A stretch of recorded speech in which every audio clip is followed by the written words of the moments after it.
So we were wondering, just how much of the foods we eat today have Native American origins? I'm Rob Hanna. And I'm Dana Morrison. We are from the Lewis and Clark Interpretive Center in Fort Mandan. So at Fort Mandan, where Lewis and Clark spent the first winter as they were traveling on their expedition, they very famously survive off of corn and other crops that the Mandan and Hidatsa tribes grew. Corn that would have looked a lot like this. It's a big part of our story here, you know, Lewis and Clark and the other cultures that come to this place and benefit from one another's foods. So we just kind of wanted to look into this. How many of these foods come from Native American tribes? And we were blown away by what a huge variety we're talking about. So let's just start with corn. Now, corn is not originally from this area, but by the time Lewis and Clark get here, they have 13 different types of corn. Got a few of them. Very similar to this style here. Corn is originally going to be from Yucatan Peninsula, Mesoamerica, and quickly spread to different regions of the world, going north and south, really adapting to whatever climate it encounters. And here, like we said, a lot of different varieties that Lewis and Clark got to try while they were here. You could apparently pick your favorite flavor of corn. It was like shopping for apples at the supermarket, you know, choose the one that you like the best. So these are some original Mandan varietals. Of course, there's a lot of uses for corn today as well. Absolutely. If you want to talk about how these foods benefit folks to the present. What do we got down here? Of course, corn flakes. Kind of like corn flakes, got a fair amount of that. Right, we've got some popcorn here. Yep, we spent a lot of time explaining that American Indians also made popcorn. They just didn't microwave it. Got some cornmeal there, I see, and hominy. This, you know, Hidatsas, Mandans, tribes around here would have made that too. A more modern variety of some of the uses for corn, but certainly chips. And your various flatbreads, like tortillas made out of corn, something that tribes here also would eat. In fact, a lot of what we consider Mexican or Tex-Mex cuisine is adapted American Indian cuisine with maybe some Spanish influence to it. So think about that next time you're at Taco Bell. And the last item we have for our corn is going to be your Cheetos. And pretty modern take on what corn would be used for, but you can see alone how much influence corn has. So, yeah. But certainly not the only food that was produced in that Mesoamerica area that made its way up here by the time Lewis and Clark got here. Beans are going to be another one. So we've got different types of beans here. There are actually 70 to 80 different varieties of beans, different species of beans. Wow. 5 of those are going to be domesticated. So you got all these different varieties of beans as well. And you can eat them just as is, can of beans, or get a little more creative with your chili or your soup with beans as well. So very diverse crop here as well. Yeah. Another crop that Lewis and Clark saw here, which also comes originally from Mesoamerica and spread this way over many hundreds of years, would be squash. So we have, for instance, some original Mandan squash. Is a very rare varietal that we grew in our garden here. But various tribes at various times in Mesoamerica came up with different kinds of squash. That's where you get pumpkin. It's essentially the same thing. It's just a different squash varietal. By the time squash spreads to Europe in about the 1600s, people in Europe start breeding additional kinds of squash. You get something like zucchini. So a lot of creativity going into the breeding process, not only here in the New World, but also in the so-called Old World as well. Right. Now, the last food that Lewis and Clark would encounter while they were here would be sunflowers. We've got the shelled seeds right here. Also, like all the other foods here, a little more south than where we are that it originated, although we're not exactly sure where sunflowers were first cultivated.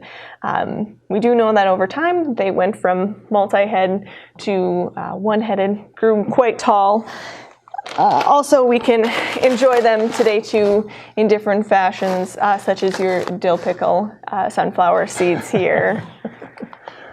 Yeah, so you see some incredible talent in breeding these familiar crops for all kinds of different climates, right? So we talk about how over 7 or maybe 10,000 years corn spreads from South America to the Southwest, up here to what's now North Dakota. But there was actually a lot of innovation in wild foods as well. So in our region and points east of here, particularly in what's now eastern North America, maple syrup and tapping other trees for syrup was a big thing. Now, this is something that when Europeans got to the New World was completely unfamiliar to them. And you think about it, that's a pretty bold move to tap a tree and collect sap or syrup and make delicious sugary treats out of it.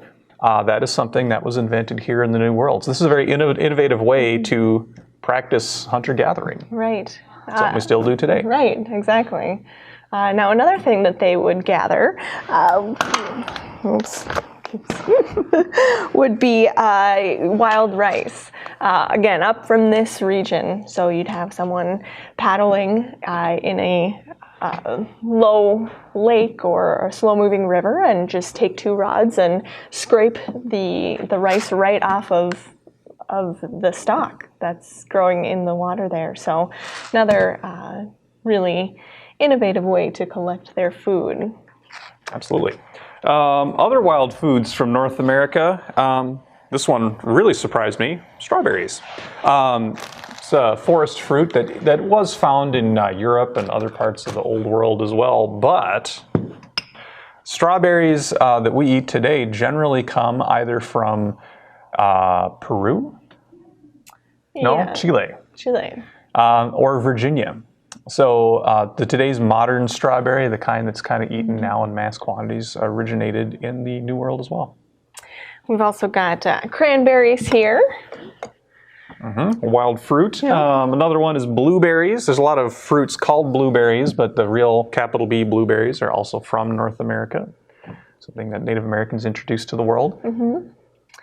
So this basically covers the food from North America. Although, like we mentioned in the beginning, we've got, your corn and your beans very prevalent here at the time that Lewis and Clark were here and earlier, but originally further south from Mesoamerica. So we'll kind of shift down south, see what other foods came from that area, including lots of different colorful foods, peppers.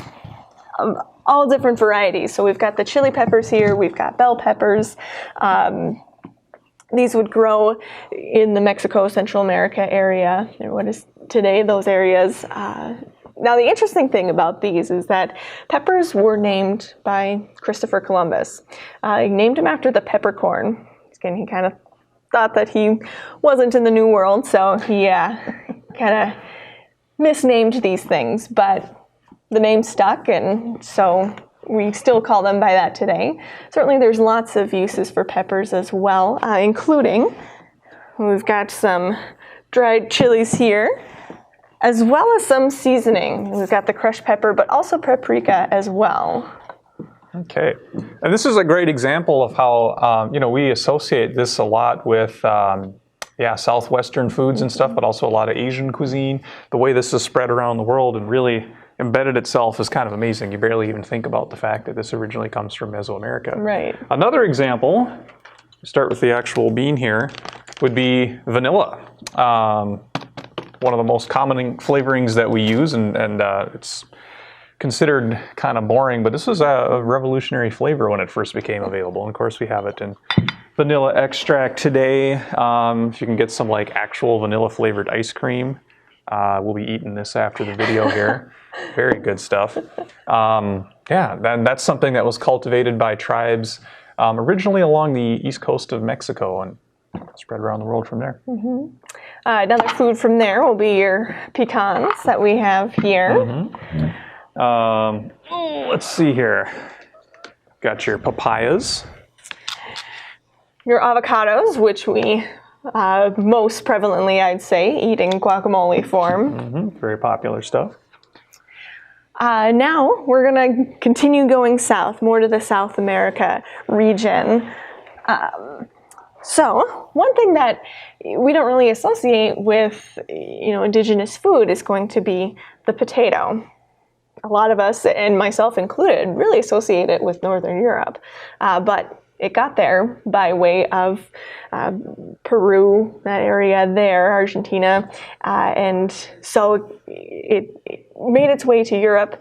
The interesting thing is that the potatoes that we eat today, domesticated in North America, came by way of Europe. So it took a little bit of a journey from South America to Europe to North America. And that too, certainly we have lots of different uses for potatoes. Your potato chip. Also, Right. you've got your French fries here. It's another very diverse plant that came from South America. One of the interesting things that you see is, again, this plant breeding, that people want to breed different types and flavors of plants. Evidently in Peru, there's something like 1,000 different kinds of potatoes. Right. Every shape, color, flavor you could possibly desire. Another plant with a ton of breeding potential like that would be your tomatoes. This also originated in the South America up to about Central America region. The natural native tomatoes are a tiny, tiny little fruit, but over time various tribes bred different kinds, and that prominently spread all around the world, and you can get your various tomato soups, and salsa here is made out of tomato. Let's see, you got your classic Campbell's tomato soup right there, your diced tomatoes. Another example of how these foods have really embedded themselves around the world. You couldn't possibly imagine Italian cuisine today without tomatoes, but Native American invention. Absolutely. Next, we're going back to a bean. This one would be the cacao bean, though. Now, most of us love chocolate. It's hard to imagine not having chocolate around. The original bean, however, would be a more bitter taste. Used in liquid form in the Mayan culture, they would mix water with the crushed cacao powder that they created and spices, and it wasn't until it got to Europe that they started adding sugar cane, and so we get more of the sweetness, whether it be in hot chocolate here or you've got your chocolate bar, much more sweet than the original product. We should have brought a lot more examples of chocolate. I know, that would definitely be. Yes. Another great example of diversity in plant breeding and plant breeding talent is peanuts. Apparently, wild peanuts, a lot like wild corn, look nothing like the peanuts that we eat today. And archaeologists and historians and so forth are still trying to figure out exactly how peanuts came to be. But apparently, several different wild species of peanuts must have been crossbred together in order to make the peanut that we know and love today. Right. Now, going back to something a little more sweet would be the coca leaf. Now that is added to your classic Coca-Cola here. Again, southern hemisphere, leaves are collected, and it's still used today in your classic Coke recipe. Other examples, got your cashews. It's from a Native American tree. You've got your pineapple here, which could be certainly eaten as is, or another classic example of kind of combining and diversifying would be pineapple on a pizza. Very controversial. Yes. You've got your sweet potato over here, another thing that came in hundreds of different varieties that tribes bred over time. Tapioca or cassava originally comes from Brazil. It's also used quite a bit. The cassava root is used quite a bit in gluten-free foods today. And then finally, we've got some quinoa as well. Very kind of fad sort of food that's come up recently, but its origins go back thousands of years. Yeah, it was farmed by various tribes in South America as well. Now, we want to clarify one thing as we talk about these Native American contributions to the food supply. Sometimes there's a tendency to underestimate Native American technology, and that's why we wanted to do this video, kind of bring attention to the talent that it took to produce all these kind of foods and show what new things you could do with them over time. But there's also a tendency sometimes to Represent Native Americans as doing things as if it's just for other people. You know, Sacagawea helps Lewis and Clark get to the Pacific, or Pocahontas, you know, helps John Smith and so forth. And I hear from a lot of Native American people that that can be, you know, you can kind of feel like your existence is just for everybody else. Right. So we want to be clear. The folks who bred these amazing foods, or who identified these wild foods, how to use them and so forth, they didn't do it in order to give it to the rest of the world. They did it because they wanted to feed themselves, feed their families, feed their customers, have sustenance, have enjoyment in their own time. Right. But, you know, over the thousands of years since then, those have spread around the world. Frankly, sometimes those foods were quite literally stolen from American Indian people. Right. So we don't want to make it sound like they did this, the generations of people who produced these foods did this just for our benefit today or something like that. But we do want to acknowledge the technology and the talent and the ability that made all of these foods possible. So, yeah, we hope you enjoyed learning something about this. Right. Thanks for joining us today. I'm hungry. I know, right?